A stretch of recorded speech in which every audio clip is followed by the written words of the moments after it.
Bonsoir à tous. À la une de ce journal, le SDF exige l'ouverture d'une enquête indépendante sur ce projet gouvernemental de distribution des ordinateurs chinois aux étudiants camerounais. Le principal parti de l'opposition est monté au créneau pour condamner la déclaration de guerre de Paul Biya aux assaillants sécessionnistes et accuser le chef de l'État de refuser l'ouverture d'un dialogue inclusif pour mettre fin à la crise sociopolitique anglophone. Ce sont quelques résolutions du comité exécutif national du SDF, lequel n'a pas évoqué officiellement l'avenir du chairman du SDF à un mois du congrès ordinaire du principal parti de l'opposition. À peine élue Miss Cameroun, la couronne de cette reine de beauté est déjà contestée entre les critiques sur sa non-maîtrise de l'hymne national et la disqualification controversée d'une candidate finaliste à cette compétition. Les risques d'annulation planent sur ce concours de beauté. D'aucuns crient à la cabale, d'autres dénoncent une crise des valeurs morales. Nous vous dirons tout sur cette affaire dans ce journal.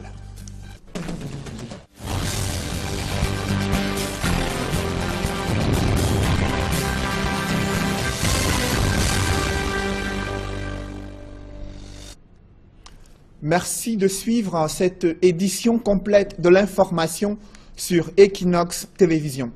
La promiscuité gagne du terrain en milieu scolaire. À Bandjoun, dans la région de l'Ouest, une école publique offre des conditions de travail intenables aux instituteurs et aux élèves. C'est le constat qu'ont fait Dalaskana et Jean-Paul Chouniat dans ce reportage.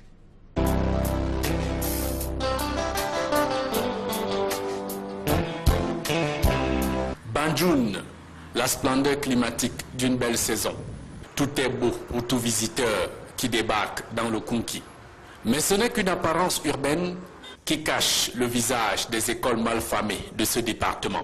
L'école publique de Soumbandjoun, à 500 mètres du centre-ville, en est une parfaite illustration. Un cycle complet de la maternelle au coût moyen 2, casé dans un foyer communautaire. Nous sommes 3 pour un cycle complet. C'est ce qui dit chaque enseignant tient 2 salles. Vous comprenez que ce n'est pas facile. Des contrevents tiennent lieu de murs mitoyens entre les différentes classes. L'ambiance de travail est alors infernale pour tout le monde aux heures de cours. Si un enseignant est absent, c'est encore très grave parce que sa salle de classe est vide et nous recevons tout le bruit. Et ce tintamarre qui dure depuis 8 ans a même détruit cette enseignante. Elle porte les séquelles d'un mal chronique causé par l'excès de bruit. Cette interférence de bruit depuis 2010 m'a donné moi particulièrement le mal de nerfs. De telle enseigne qu'aujourd'hui, je suis obligé d'aller chez le neurologue presque chaque mois. L'école publique de Soumbandjoun, loin de tout confort, manque de tout. Pas d'eau courante, pas de bureau et toilettes pour le directeur, les enseignants et les élèves. Dans ce foyer, les conditions de travail ne sont pas favorables. La maternelle est une autre curiosité. Un bruyant poulailler où la directrice maîtresse et ses bambins se marchent sur les pieds. La pauvre n'en sait plus où mettre la tête. Vous bavardez trop. Chacun met la voyelle là, sur la table, avec le doigt. Avec le doigt, allez-y. Qu'est-ce que vous voulez bien que je vous dise? J'évolue dans une école où je n'ai ni personnel ni infrastructure. Un chantier de construction de 4 salles de classe a été lancé en début d'année scolaire. Mais les travaux évoluent à pas de tortue. Je veux que ceux qui construisent notre école que finissent vite parce que cette école a beaucoup de bruit. Élèves et enseignants de l'école publique de Soumbandjoun n'ont de choix que de prendre leur mal en patience. Mais pour combien de temps ne cesse-t-il de s'interroger? Le SDF exige l'ouverture d'une enquête indépendante pour faire la lumière sur ce projet controversé de distribution des ordinateurs chinois aux étudiants camerounais. C'est l'une des résolutions du comité exécutif national, lequel condamne la déclaration de guerre de Paul Biya aux assaillants sécessionnistes, un chef de l'État qui, selon le SDF, refuse d'ouvrir un dialogue inclusif pour traiter des causes profondes de la crise anglophone. Cependant, rien n'a été dit sur l'avenir politique du chairman du SDF à un mois du congrès ordinaire du principal parti de l'opposition. Des précisions avec Mitterrand Dam et Donald Brice Kamgan. C'est l'un des principaux points du communiqué issu des travaux du comité exécutif du Social Democratic Front à Bamenda. Le parti demande au gouvernement de mettre un terme à la convention de près de 75 milliards de francs CFA signée entre le Cameroun et la Chine dans le cadre du projet de développement du numérique dans les universités, et dans l'une des déclinaisons est la distribution de 500 000 ordinateurs aux étudiants. Des ordinateurs dont les caractéristiques et le coût alimentent une vive polémique depuis lors. Le parti demande l'ouverture d'une enquête indépendante sur le sujet. Le SDF appelle par ailleurs les pouvoirs publics à réorienter les fonds vers la création d'une usine de fabrication de ces machines au Cameroun. Le Social Democratic Front annonce son déplacement de Nidjon Frundi au Nigeria, aux côtés des Camerounais réfugiés du fait des tensions dans la région du Sud-Ouest. Le Sud-Ouest, mais également le Nord-Ouest, où la formation politique condamne les violences, viols et enlèvements, notamment dans les départements de la Magnou et du Ndiang. Si le communiqué du NEC ne dit mot sur l'avenir politique de Nidjon Frundi, les débats ont été particulièrement longs et houleux sur la question. Le chairman aurait concédé de se retirer de la tête du parti qu'il dirige depuis sa création en 1990, quitter la présidence du parti et probablement l'arène de l'élection présidentielle. Au SDF, cette option de renouvellement des énergies est envisagée. Le premier vice-président du parti, Joshua aussi, est sur les feux des projecteurs. Le débat sera tranché lors du congrès du 22 au 24 février prochain. Pour analyser et comprendre ces résolutions du NEC et la polémique autour de l'avenir politique du chairman du SDF, l'invité du journal est Célestin Ndiamen, secrétaire national aux droits de l'homme au SDF. Il est également membre du NEC. Il interviendra en deuxième partie de ce journal. Parlons à présent de cette affaire Miss Cameroun 2018. Elle essuie les critiques les plus acerbes sur les réseaux sociaux depuis quelques semaines. Son incapacité à maîtriser l'hymne national lui ont valu des critiques de la part des Camerounais qui estiment que c'est une faute grave pour la part d'une reine de beauté. La mise en cause a produit une autre vidéo pour s'expliquer et démontrer aux yeux de l'opinion nationale sa maîtrise du chant patriotique. Malgré cela, la polémique est restée vive, selon le constat que fait Marcelin Gansop dans ce reportage. À peine la polémique sur son élection a envahi l'espace médiatique et désormais les tribunaux, que la Miss elle-même se retrouve sous les feux des projecteurs à la faveur d'une vidéo publiée sur les réseaux sociaux. En 52 secondes, Aimée Caroline Sequet étale ses insuffisances quant à la maîtrise de l'hymne national du Cameroun. Au Cameroun, berceau de nos ancêtres, var debout et vers l'eau de ta liberté. Que servi que ce soit tes seuls buts, pour gravir le ciel doit toujours tes patries, tes chéries, tu es notre joie, le droit bonheur. Sans surprise, les réactions de désapprobation n'ont pas tardé sur les réseaux sociaux. Certains internautes allant jusqu'à demander que la couronne lui soit retirée pour non-maîtrise de ce que les Camerounais ont de sacré, à savoir l'hymne national. D'aucuns parlant d'ailleurs de l'assassinat de l'hymne national. D'autres qualifiant de tête percée celle qui accepte de compétir à l'élection Miss Cameroun.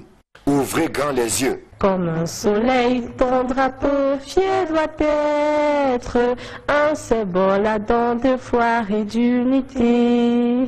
Devant cette avalanche de critiques, la réaction de la Miss n'a pas tardé. D'abord pour relever que la vidéo qui l'incrimine date de longtemps, bien avant son élection comme Miss Cameroun. Ensuite pour démontrer aux yeux du monde qu'elle maîtrise bel et bien l'hymne national du Cameroun.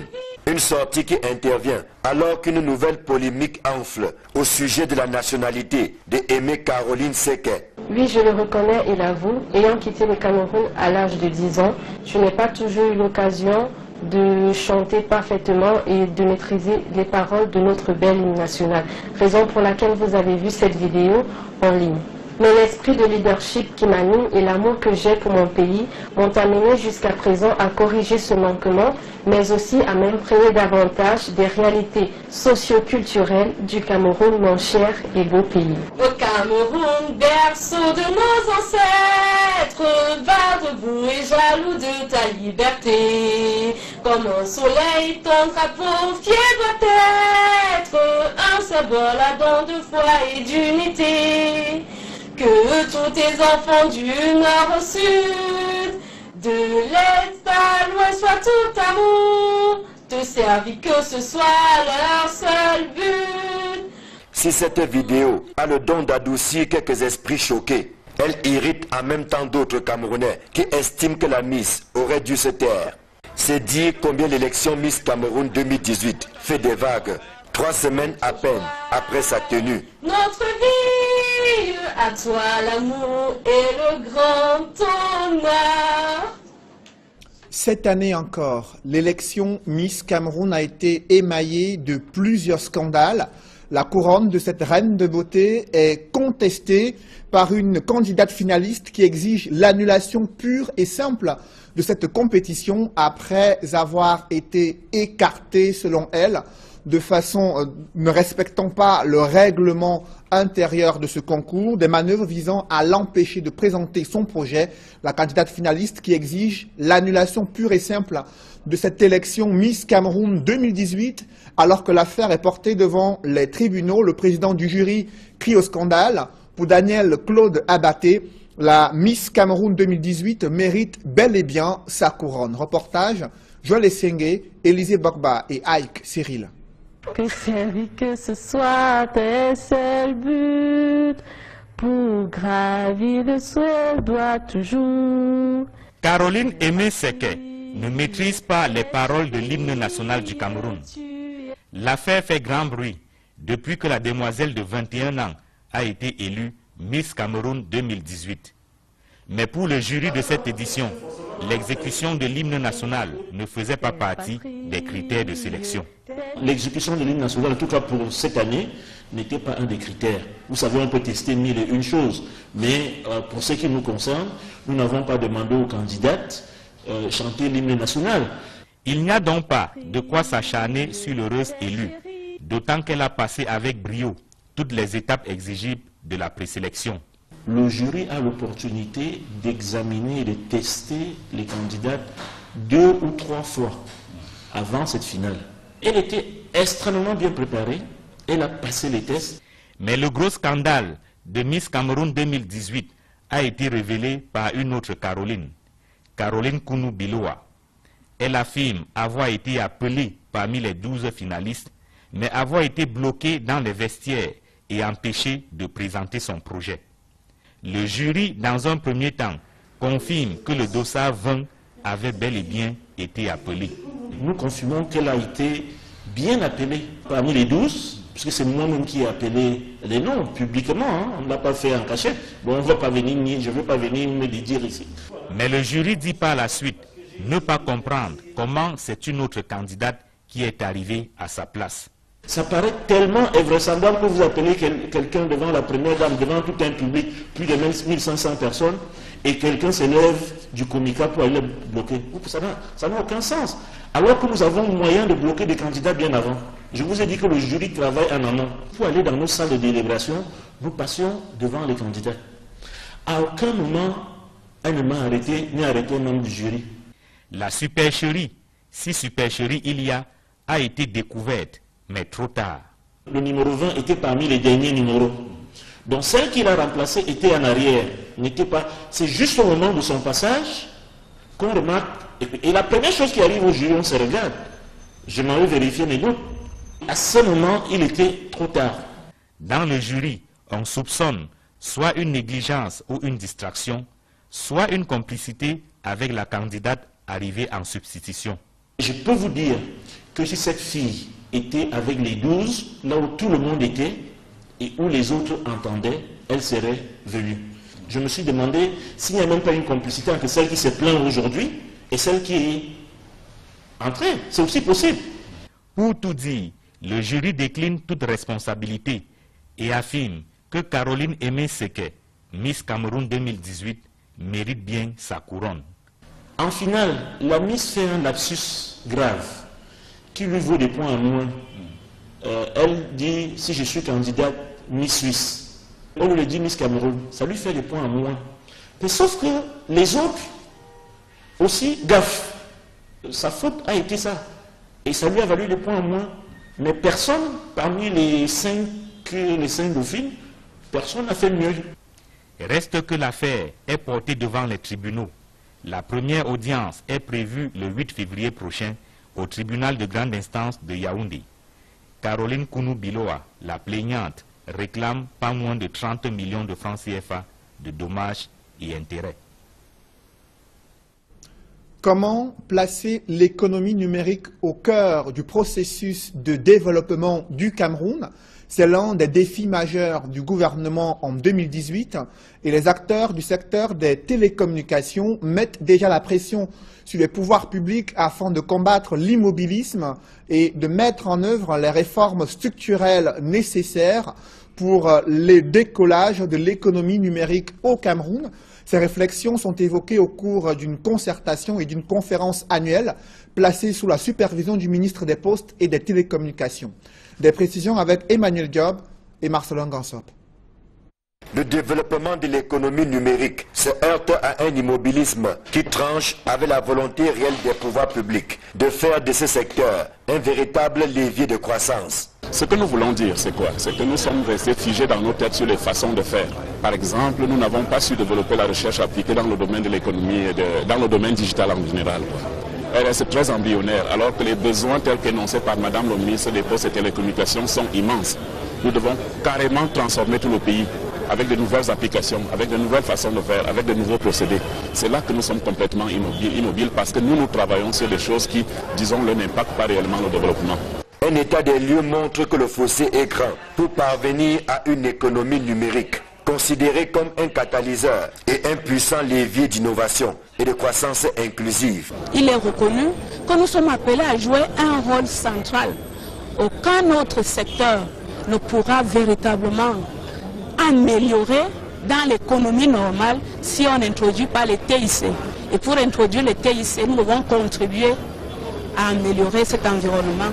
Le faible taux de pénétration de l'Internet, le coût encore élevé des communications électroniques et la mauvaise qualité de service sont autant de défis qu'il faut relever pour espérer rattraper le retard. C'est dire que le gouvernement et tous les acteurs de la chaîne des postes et télécommunications ont du pain sur la planche pour baliser les chemins d'une économie numérique forte. Au niveau du Minpostel, nous avons déjà fait une évaluation interne que nous allons présenter, la soumettre à la critique et à l'enrichissement des autres acteurs du secteur. Et maintenant élaborer la stratégie pour 2018, particulièrement de mettre en place l'environnement qu'il faut pour le développement de l'économie numérique et qui reste toujours à 3 piliers. Les infrastructures, oui, c'est bien beau, mais les contenus numériques, la transformation numérique de la société pour que nous puissions aller à la pratique, résoudre les problèmes qui se posent aux Camerounais en y introduisant les TIC. L'enjeu est de taille, puisque l'économie numérique touche désormais un très grand nombre d'aspects de la vie humaine, comprenant des secteurs aussi variés que l'administration, la santé, l'éducation, le commerce, l'énergie, les transports et même les médias. La douane camerounaise va en guerre contre les produits importés de façon illicite. Les responsables, en lançant la semaine nationale de la douane dans la région du Nord-Ouest, ont réaffirmé leur volonté de mettre fin aux produits issus de la contrebande qui plombe l'économie du Cameroun. Ils ont aussi rappelé combien la crise anglophone a considérablement affecté le climat des affaires avec les pays voisins, notamment le Nigeria. Et pour gagner cette bataille contre les produits importés de manière illicite, les responsables de la douane camerounaise appellent à la collaboration de toutes les populations et les opérateurs économiques. La journée internationale de la douane se célèbre le 26 janvier prochain. Le thème retenu cette année est un environnement commercial sûr au service du développement économique. Parlons à présent de l'insécurité dans la localité de Mbanga, département du Mungo. Un gang de malfrats vient d'être démantelé par la brigade territoriale de Mbanga. Il s'agit de 4 individus accusés de commercialiser et bien sûr de pouvoir proposer aux populations des stupéfiants. Une enquête menée par Jacques Molon et Julingue Nyondé. Voici les 4 mousquetaires accusés de semer la terreur dans la ville de Mbanga. Nous sommes dans le département du Mungo, région du littoral. Les 4 présumés malfrats, dont 3 hommes et une femme, sont présentés comme des trafiquants, consommateurs de stupéfiants et vols aggravés. D'ailleurs, il suffit de voir le butin saisi au cours de leur interpellation pour en avoir une idée. Des écrans plasma, tablettes, machettes, téléphones portables, du matériel de sonorisation qui aurait été emporté lors de leur dernière opération chez un pasteur, selon les enquêteurs, et pour finir, du chanvre indien. Le grand banditisme a l'air de prendre un peu d'ampleur et heureusement, ayant reçu les consignes du haut commandement, nous avons mis sur pied des patrouilles régulières et dans le but de rassurer les populations. C'est ainsi que l'une des patrouilles est tombée sur des malfrats qui nous ont conduits où ils ont gardé le butin, enlevé chez un pasteur. Nous avons saisi ça. Je crois qu'à ce jour, ils seront devant l'autorité judiciaire. L'insécurité dicte sa loi dans l'arrondissement de Mbanga. Les populations désespérées crient leur détresse, même si les autorités locales se montrent rassurantes. Se défendre de leur manière, mais ça ne suffit pas. Il faut vraiment renforcer ces choses. Nous allons poursuivre cette mission pour traquer et dénicher afin d'extirper tous ces bandits des grands chemins et pour qu'ils puissent répondre de tout ce qu'ils ont fait devant la loi. Il y a quelques semaines, les forces de l'ordre de la localité mettaient la main sur un gang qui aurait ôté la vie au sieur Guy, un citoyen de la ville de Mbanga. Dans l'escale internationale, le Kenya a-t-il tourné la page de la crise post-électorale? L'ambiance reste quelque peu tendue dans la capitale kenyane avec l'opposition qui se mobilise pour barrer la voie au président réélu Uhuru Kenyatta. On fait le point avec Eric Martial Diomo. Raila Odinga et ses partisans pousseront-ils le bouton au point de prêter serment le 30 janvier prochain? Le scénario est redouté par le Kenya entier et même la communauté internationale puisque la mise à exécution de cette action causerait une véritable escalade de violence dans le pays. Le procureur général a quant à lui prévenu le leader de l'opposition kenyane. En cas de prestation de serment, il sera arrêté pour trahison et risque la peine de mort. À l'issue de la présidentielle d'août 2017, Uhuru Kenyatta avait été réélu pour un ultime mandat de 5 ans. Son élection avait ensuite été annulée par la Cour suprême kenyane. À l'issue de la reprogrammation en octobre 2017, le président sortant avait une fois encore été réélu malgré les protestations de l'opposition. Depuis, la société civile tente d'initier une médiation entre les deux partis, ceci à travers un dialogue national. Si Uhuru Kenyatta et les siens s'y sont montrés favorables, Raila Odinga reste fermement opposé à cette idée qui pour son camp est loin d'être une solution. Âgé de 73 ans, Raila Odinga joue désormais son avenir politique au Kenya car ils sont peu nombreux, même au sein de sa propre famille politique, à miser sur lui pour la présidentielle de 2022. Il sera alors âgé de 78 ans. Après une entrée en scène ratée dans le CHAN 2018, les Lions A' comptent bien sûr et sont condamnés à remporter le prochain match. On voit tout cela avec Étienne Pascal Azégué. Le faux pas contre le Congo est désormais un lointain souvenir pour Rigobert Song et ses poulains qui ont à cœur de rectifier le tir lors de la prochaine sortie, le 20 janvier prochain. Les Lions A' poursuivent leur entraînement au Grand Stade d'Agadir. Les Camerounais n'ont pas trop de choix si jamais ils veulent atteindre les quarts de finale, comme ce fut le cas lors de leur dernière participation au championnat d'Afrique des Nations. Il sera important que l'entraîneur Rigobert propose un 11 entrants plus collectif dans le jeu que celui qui a démarré la rencontre face au Congo.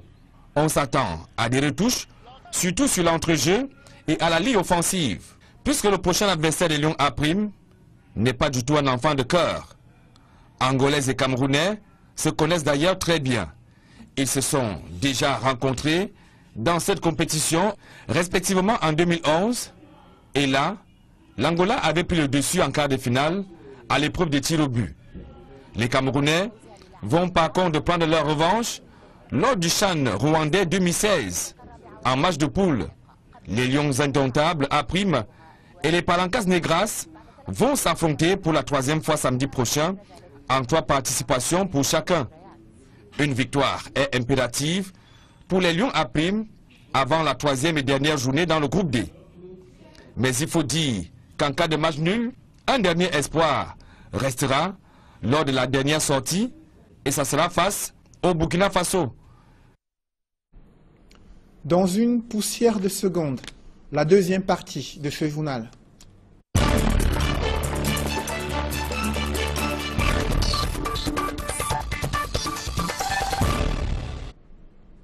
Sur ce plateau, Célestin N'Djamène, bonsoir.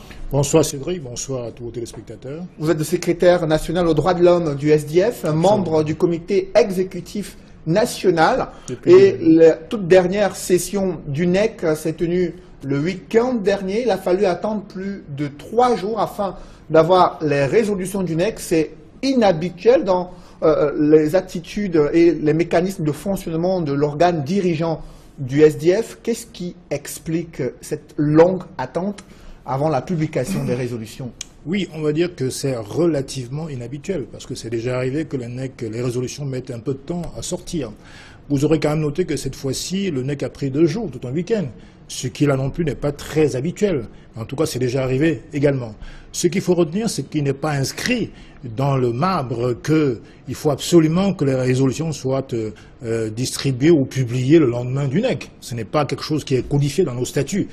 Ceci dit, bon, on peut le comprendre peut-être parce qu'il y a eu beaucoup de supputations par rapport aux prises de position du président national concernant l'usure du pouvoir, concernant l'exercice du pouvoir ou sa présence à la tête du parti. Est-ce que ces allégations sont fondées sur l'avenir politique du chairman du SDF? Ces allégations sont compréhensibles. Parce qu'en vérité, le chairman a parlé de son état de santé personnel, il a parlé de l'exercice du pouvoir, de l'usure du pouvoir. Il a pensé que quand vos préoccupations de santé prennent le pas sur votre gestion du parti, il faut souvent savoir en tirer les conséquences.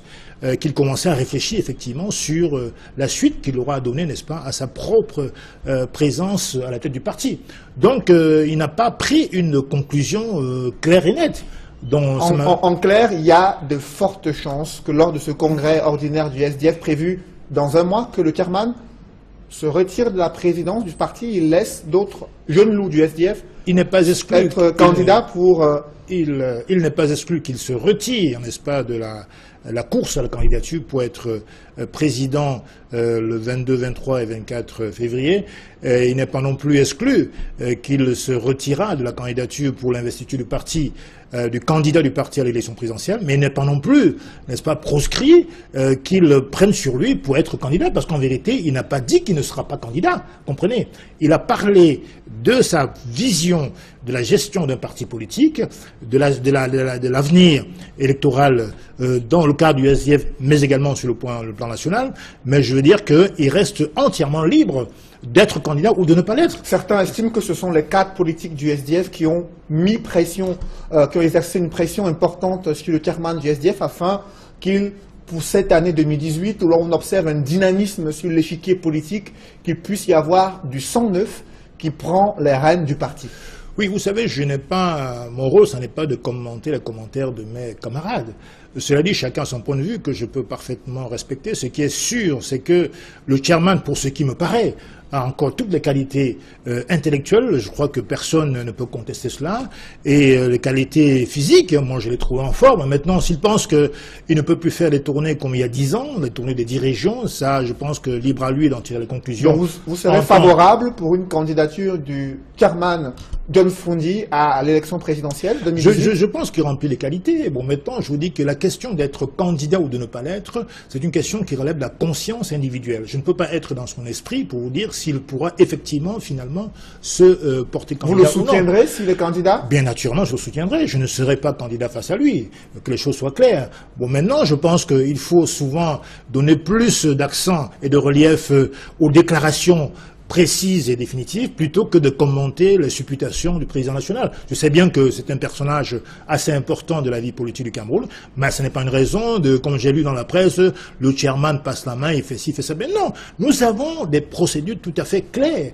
Pour ce qui concerne le congrès ordinaire, donc qui aura lieu le 22, 23 et 24 février prochain, donc dans moins d'un mois, dans un mois et quelques jours, pardon, et les personnes vont postuler à des postes, comme moi je l'ai été en 2012 comme candidat aux droits de l'homme, que j'ai gagné, et d'autres seront peut-être candidats à la présidence du parti. Maintenant, pour être investi comme candidat du SDF à l'élection présidentielle, il y a un congrès extraordinaire. Ça, c'est les statuts qui le disent. Et le SDF est fort parce que nous savons respecter nos statuts. On ne donnera l'occasion à personne de piétiner les statuts, ni sur le plan régional, ni sur le plan national. Après plus de 20 ans passés à la tête du SDF et comme candidat de ce parti à la présidentielle, est-ce que vous pensez qu'il est temps pour le chairman de donner la possibilité à d'autres cadres qui ont fait leur preuve sur l'échiquier politique d'impulser une nouvelle dynamique au sein de ce parti de l'opposition? Vous savez, il y a beaucoup de talents au SDF. Moi, j'ai été candidat face à lui en 2006, comme vous le savez peut-être, et je n'ai pas été zigouillé, je n'ai pas eu le 8-2, parce que nous sommes convaincus, nous pratiquons la démocratie au sein de notre parti. Il faut déjà que certains candidats, les jeunes loups, comme vous le dites, puissent se porter candidat. Peut-être que les délégués, parce que chez nous, le pouvoir appartient au peuple. Who has the power? The people has the power. Donc si les candidats du SDF, les jeunes loups, comme on dit, se sont capables de se porter candidat face au chairman, s'il demeure candidat, eh bien qu'il le fasse. Maintenant, la décision revient au peuple des délégués du SDF qui vont choisir le candidat. Une fois pour diriger le parti dans les 4 prochaines années, et une autre fois pour représenter le parti à la présidentielle. Mais au jour d'aujourd'hui, on n'a pas de candidat, ni pour l'investiture, ni pour, comment dirais-je, la fonction de président du SDF, dont les jeux sont ouverts. On attend les propositions et les décisions des uns des autres, mais pour l'instant, je ne peux pas me permettre à commenter les commentaires. La porte est libre à chaque personne, chaque membre du parti qui remplit les conditions. Justement, le NEC qui s'est exprimé sur la crise anglophone, estimant que le chef de l'État a refusé, bien sûr, d'ouvrir un dialogue inclusif pour mettre fin à la crise. Pourtant, le président de la République, dans son discours du 31 décembre 2017, a clairement fait savoir qu'il est favorable au dialogue, qu'il a plusieurs fois envoyé des émissaires dans les régions du nord-ouest et du sud-ouest et que des informations lui sont parvenues que les populations de ces deux régions veulent la paix et veulent elles-mêmes décider de leur développement socio-économique. Est-ce que vous n'êtes pas en contradiction avec le dialogue mis en place par le président de la République? Non, monsieur le président de la République est un spécialiste de déclaration, de dialogue de façade. Parce que depuis un an, qu'a-t-il fait? Le SDF, dans ses multiples résolutions, a invité de manière très précise et très formelle le président de la République de mettre en place un dialogue national inclusif dont devrait impliquer toutes les forces vives de la nation, pas seulement les élites du nord-ouest ou du sud-ouest. Il ne l'a pas entendu. Je suis convaincu que si le président de la République, qui est dans une logique de guerre, qui s'est entêté à traiter les gens de terroristes et d'extrémistes, de sécessionnistes, s'il avait pris la mesure des choses, s'il avait au moins écouté le SDF, je crois que nous ne serons pas aujourd'hui au crépitement des armes. M. Biya a créé cette radicalisation, il a mis des fédéralistes, des anglophones, des patriotes anglophones en prison. Il a donc prêté le flanc aux sécessionnistes. Donc, les sécessionnistes, c'est la création de M. Biya qui a intérêt à ce que le pourrissement s'installe. Parce que s'il n'y a pas de pourrissement, il ne peut pas s'éterniser facilement au pouvoir. Mais le chef de l'État estime que c'est une bande d'extrémistes séparatistes qui ont instrumentalisé des revendications corporatiste pour revendiquer la sécession et qu'il est de son droit de pouvoir défendre et préserver l'intégrité du territoire du Cameroun et qu'il compte bien sûr punir ces assaillants sécessionnistes. Que pensez-vous de cette sortie de l'État? Cédric, qu'il n'est pas de notre droit de contester l'article 5 de la Constitution qui donne au président de la République de maintenir l'intégrité territoriale. Ça, c'est clair et net. C'est même le chef des armées, selon la Constitution. Maintenant, la question principale, est-ce la sécession? Il est en train d'instrumentaliser la sécession pour évacuer le vrai problème central, qui est le problème de la forme de l'État. C'est ça qui se passe. Il a déclaré la guerre à ses propres concitoyens. Donc, M. Biya est parfaitement responsable de ce qui arrive dans la partie nord et sud-ouest du Cameroun. Il faut dire la chose. Il n'est ni pour le dialogue, il est un va-t-en-guerre. Son discours n'a jamais été un discours d'apaisement. Il proclame un dialogue de façade, il prend des mesurettes cosmétiques, mais il n'agit jamais, il ne sort jamais de son bunker de Vomeka ou des Toudi. Or, le rôle d'un président de la République, c'est d'aller vers ses concitoyens, de les écouter. Je suis convaincu que s'il avait fait depuis 1 an, encore une fois, il y aurait aujourd'hui un apaisement. Et puis alors, parlons un peu de la décentralisation, parce qu'en vérité, quand vous regardez bien la Constitution de 96, il était prévu au moins les élections régionales. Alors, s'il y avait eu l'élection des gouverneurs des régions, je pense que la périphérie aurait réglé ce problème. Mais le chef de l'État a dit qu'il a écouté les populations d'après les rapports qui lui sont parvenus et qu'il a annoncé une réforme majeure pour l'accélération de la décentralisation durant les premières semaines ou les prochains mois de 2018. Est-ce que ce n'est pas une réponse politique aux problèmes qui se posent dans ces régions anglophones? C'est une réponse non pas politique mais politicienne. On ne peut accélérer que ce qui a démarré. La décentralisation n'a jamais démarré. Donc c'est un mensonge d'État que nous dit M. Biya. M. Biya, c'est le président de la République, il a tous les pouvoirs. Il était donc en pleine capacité d'engager les maires et les préfets en tout cas de respecter le pouvoir des élus. Ce n'est pas le cas depuis 21 ans. La décentralisation est mornée, ça n'a jamais eu véritablement lieu au pays. Comment se fait-il que les élus que nous sommes, moi je suis conseiller municipal dont je parle d'autorité, sont soumis, n'est-ce pas, au diktat d'un préfet et des sous-préfets? Ça n'est pas normal. Dans une république qui se dit décentralisée, il faut absolument accorder le plein pouvoir dans ce cadre-là aux personnes élues. Donc, quand M. Biya parle de dialogue, c'est vraiment de la récréation. Il amuse la galerie. Ce n'est pas sérieux. Pour revenir sur la question anglophone, Céline Oufoulet, il est clair qu'aujourd'hui, sur la crise anglophone, il y a eu dans le nord-ouest et le sud-ouest des exactions majeures qui ont été commises par certains éléments de l'armée. Il y a eu des violences, il y a eu des personnes qui ont été torturées. Il y a eu vraiment des actes inacceptables, d'extorsion de fonds. Hein. Aujourd'hui, le général Sali, qui est maintenant dans le sud-ouest, aujourd'hui, la circulation ne fonctionne pas parce que là où il réside, on ne peut pas circuler normalement. Bon, ça fait partie un peu de l'atmosphère de psychose qui règne dans ce milieu-là, dans cette zone-là, et ce n'est pas acceptable. Nous avons besoin, nous, aujourd'hui encore, d'un dialogue inclusif pour que la paix revienne. Parce que sans ce dialogue, justement, inclusif, dans ce contexte social et sécuritaire, les élections attendues pourront-elles se tenir dans ce contexte?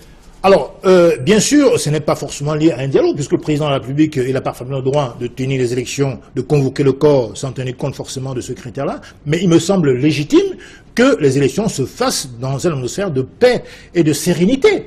Si les deux régions du Cameroun continuent à être sous la menace de l'insécurité, je ne vois pas comment on pourrait continuer à parler d'élections. D'ailleurs, lui-même l'a dit le 31 décembre, il a dit que si il prendra toutes les mesures nécessaires afin que les élections puissent se tenir. Ça veut donc dire qu'il n'est pas garanti à 100%, si la sécurité ne revient pas, qu'on puisse tenir les élections. Donc il a mis comme une espèce de voile d'incertitude dans cette déclaration-là. Moi je dis que le seul vrai problème, c'était le débat sur la forme de l'État. Et je tiens ici à saluer les parlementaires SDF. M. Nincho et les autres ont posé des actes majeurs au sein de l'Assemblée qui ont permis aux yeux du monde entier de voir, n'est-ce pas, que ce pouvoir qui est complètement dictatorial et totalitaire est incapable, alors même qu'il est majoritaire dans les deux chambres du Parlement, d'inscrire à l'ordre du jour un sujet sur la crise anglophone. Alors là, c'est inadmissible et je dis chapeau à nos parlementaires. Merci Célestin Ndiamène. Je précise que vous êtes secrétaire national aux droits de l'homme du SDF. Merci. Mesdames, messieurs, c'est la fin de ce journal. Merci de l'avoir suivi. Restez sur Equinox Télévision juste après cette édition du 20h, l'émission Regard Social présentée par Éric Fernand Kouamo. Bonne soirée sur cette même antenne.